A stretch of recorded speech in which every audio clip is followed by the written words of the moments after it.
Welcome to Football News. Do teams still fear playing at the Bernabeu? The fortress, which is home to 13 Champions League titles, 33 La Liga titles and several other titles won by the club, used to frighten anyone who would come to play there to face Madrid.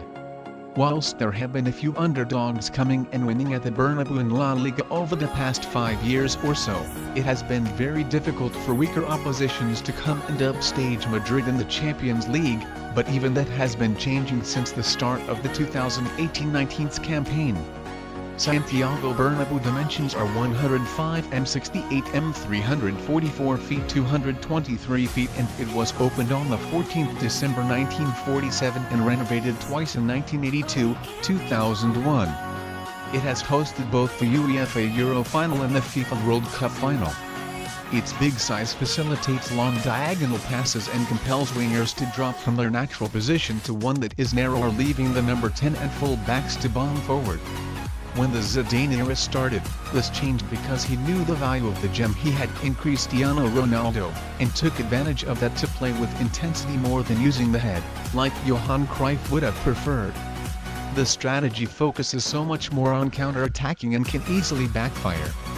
It's very misleading, as it makes midfielders play a role more superior than their natural one and causes some chaos in crucial defensive areas. A deep-lying playmaker is needed in this case to specialize in ball-playing skills rather than having defensive skills like tackling. This player attempts longer and more complex passes than other holding players. Zidane tried Toni Kroos for this, as he had all the qualities a complete deep-lying playmaker should have. And he actually managed to pull it off. He didn't like the role at first, but later adapted to it. Teams like Levante, Leganes, CSKA Moscow dominating us at our own soil is no surprise. One quick ball and a rapid run on the wing could easily lead to a goal created by the opponents. It's that simple.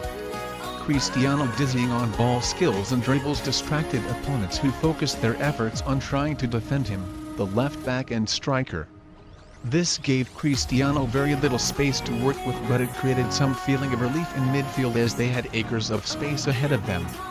Now that he is here to do that, that feeling of the missing piece in the puzzle really affects Real Madrid. However, Eden Hazard was bought to perform this very role at Real Madrid.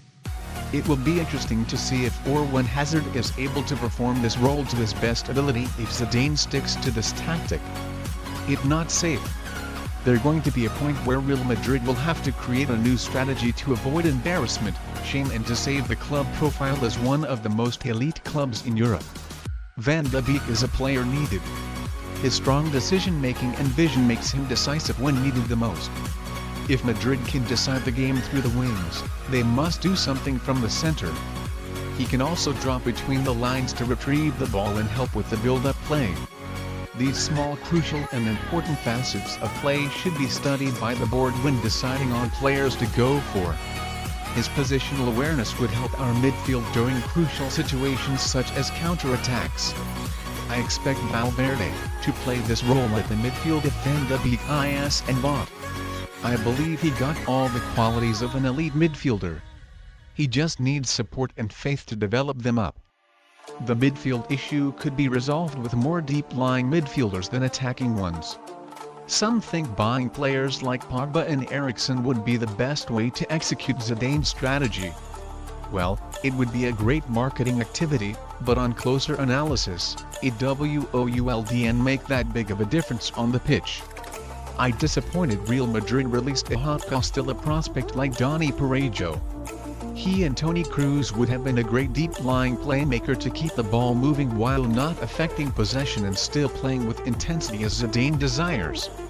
Barcelona used their big pitch as an advantage to make their rivals make longer runs, which makes it easier for them to mark with fluidity in defense and use their very own Sergio Busquets to keep the ball in play.